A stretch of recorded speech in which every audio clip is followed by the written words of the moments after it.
Hi friends, welcome back to our channel Physics Tutorial. Today we are going to continue the first chapter of plus 2 physics, that is electric charges and fields. In the last class we had discussed the electric field due to dipole along the equatorial line, dipole in uniform external field and continuous charge distribution. Okay.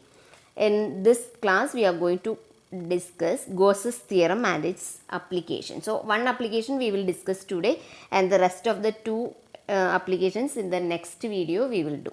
Okay, so if you like the video, please like, share and subscribe. Now we can move to the video. Our next topic is Gauss's law and its application. So this is very important topic in your exam point of view, and by using Gauss's law we can calculate the electric flux through a closed surface. So very easily we can find the value of electric flux through a closed surface. Okay, and what is electric flux actually, that we have already discussed in the last class, right? What is electric flux?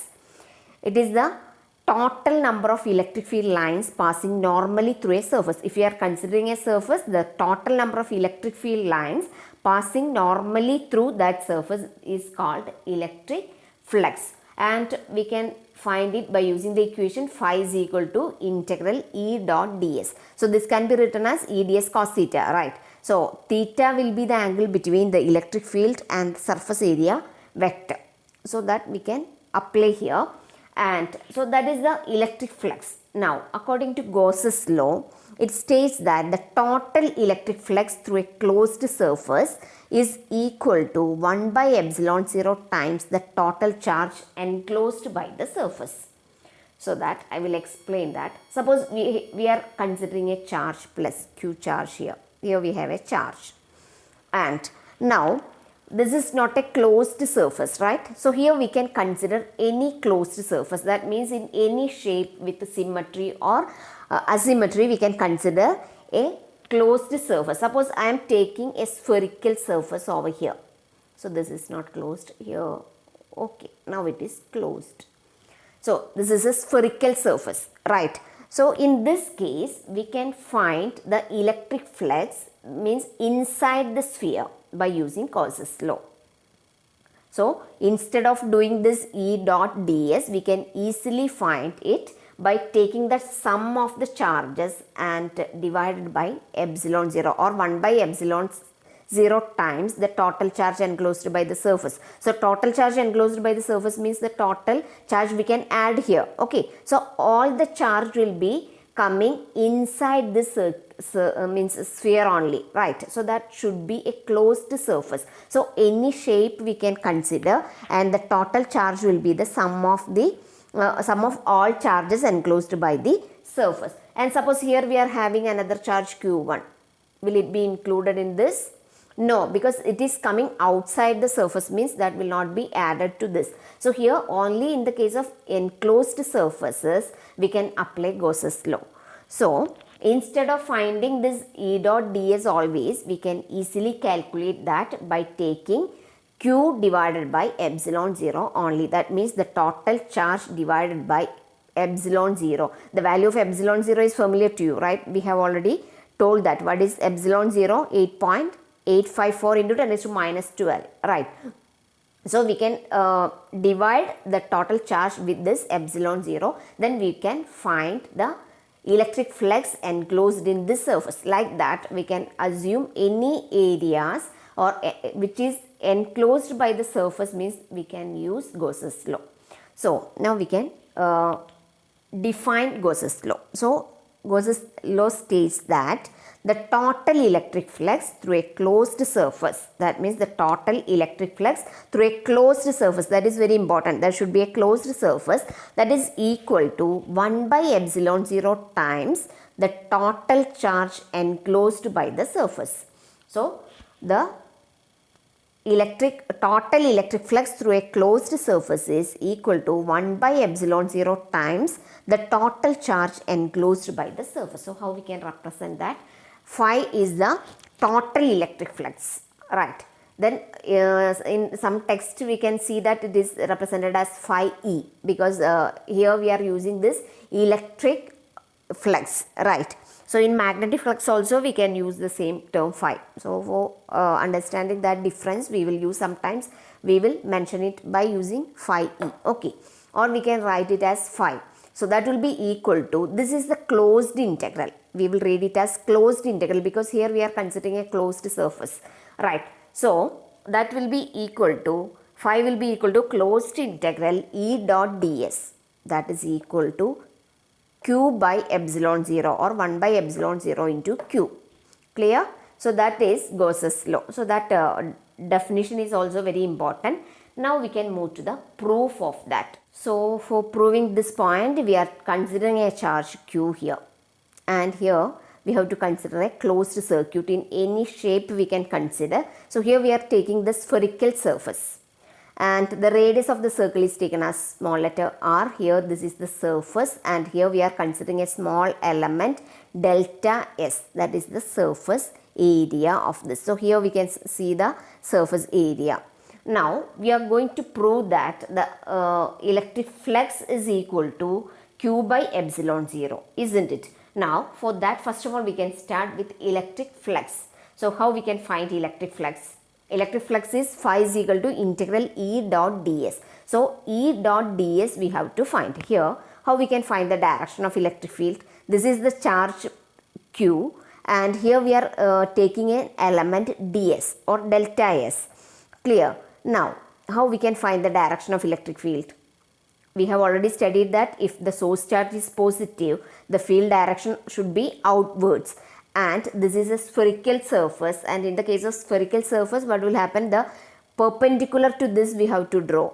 That means the perpendicular to this area. So here we are considering this area over here, and we have to draw the perpendicular for this area. So how we can draw the perpendicular? In the case of sphere, the radius will be perpendicular to this, right? So here we are taking the radius r like this, and this will be the perpendicular drawn to this surface. Clear? So here we have a perpendicular, and the field direction will be outwards because the source charge is positive, and the positive charge will be, that means that will be repelled. So here we can see the electric field in this direction, and delta S is also coming like this.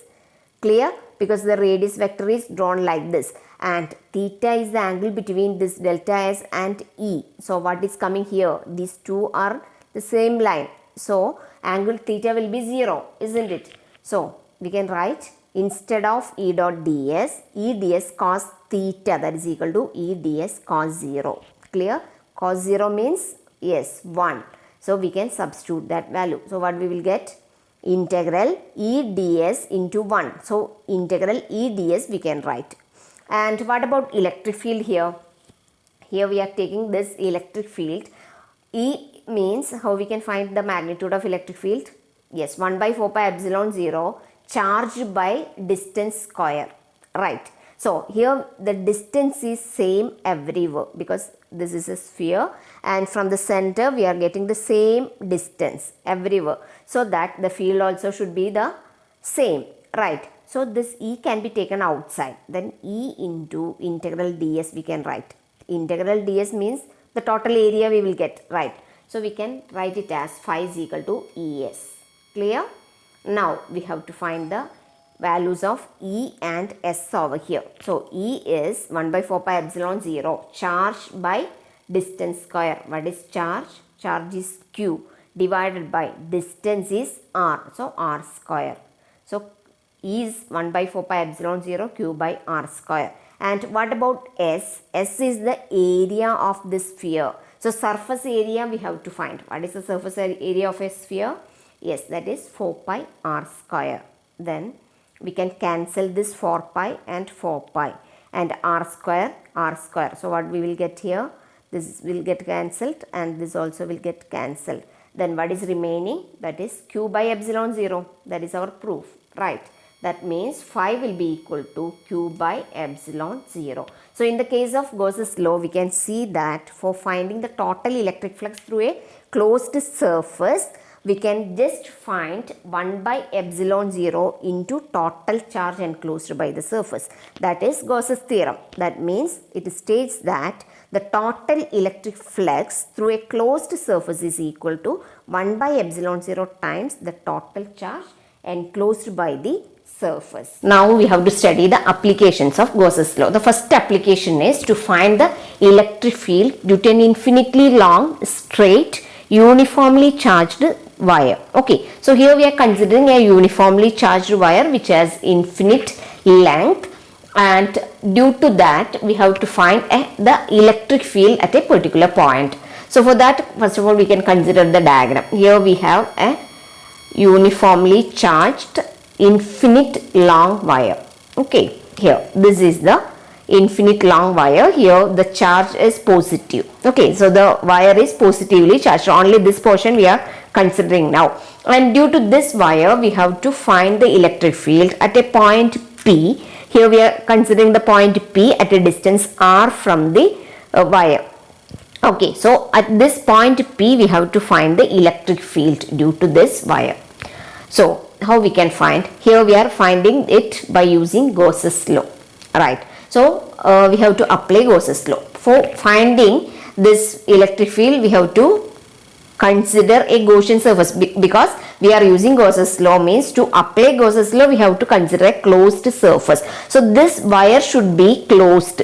Okay, so for that we are considering a shape that is a cylindrical surface. Here we are considering, here we can see that length of the cylinder is L, and we are taking this radius as R, because that point P should pass through the cylinder. Okay, this one side of the cylinder. So like that we have to consider the cylindrical surface. Here we have assumed a cylindrical surface, right? And the one more thing is that lambda will be the linear charge density on this wire. Here we have positive charges that we have told, no? So this lambda is the linear charge density. That means if you are taking 1 meter wire, means that charge of the wire will be lambda. So like that, linear charge density we are taking as lambda, and if lambda is equal to Q by L, what will be the charge on that?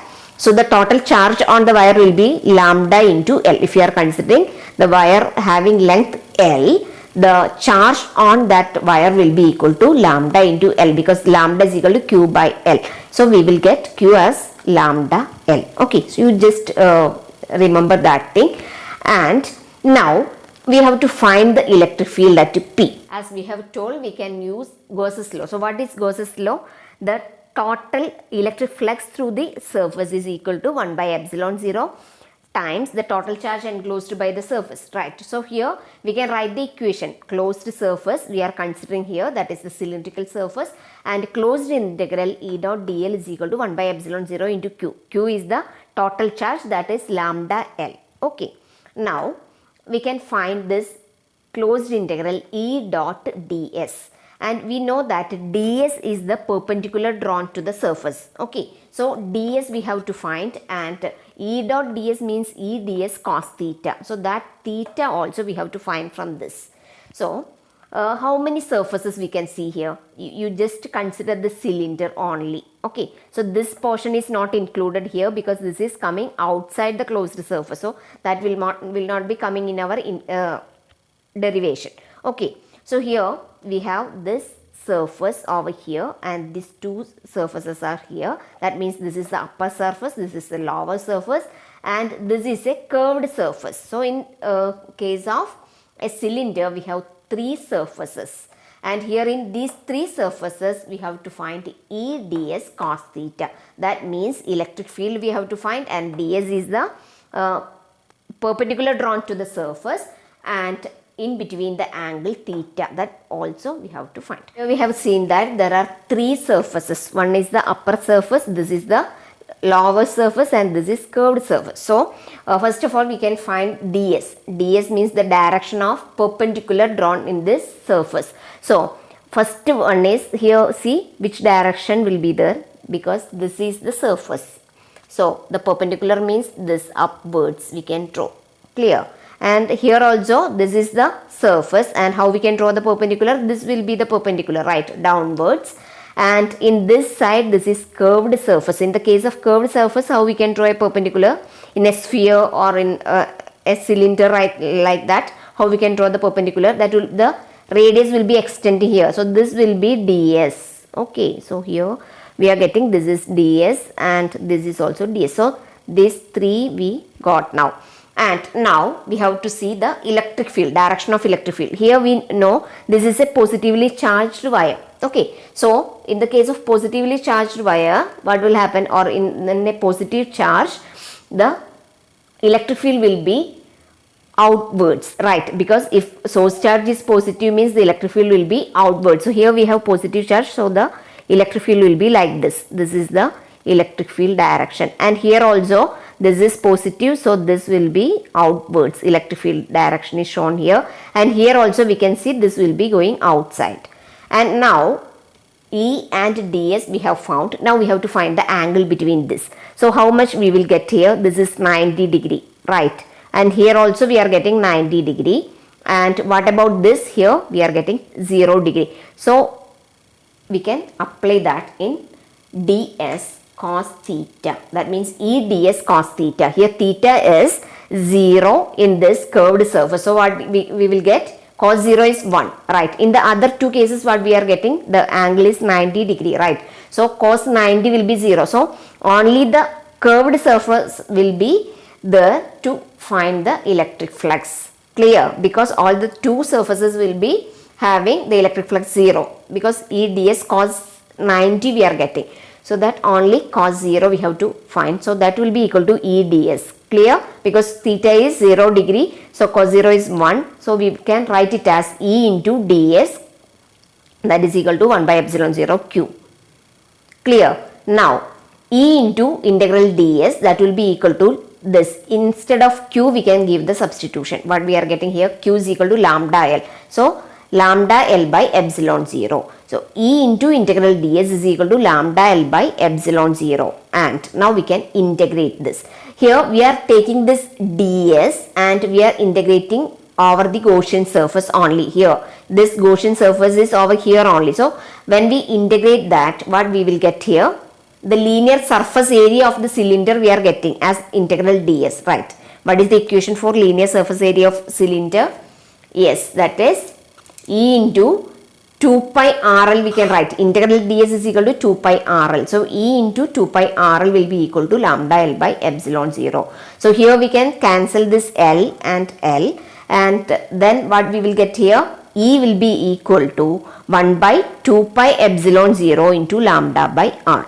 Just rearrange to get the equation. So E is equal to 1 by 2 pi epsilon 0 into lambda by R. Okay, so this is the equation for the electric field due to an infinitely long, straight, uniformly charged wire. Or for doing the numericals, we can write this equation as 1 by 4 pi epsilon 0 to lambda by R. Okay, so we can multiply and divide with 2. For getting this equation 1 by 4 pi epsilon 0 to lambda by R, because we know the value of 1 by 4 pi epsilon 0. So it will be easy to find the value by using this equation, or you can use the first equation itself for finding that. Okay, so when we are doing the derivation, no need to write the second equation, just write this only. E is equal to 1 by 2 pi epsilon 0 lambda by R.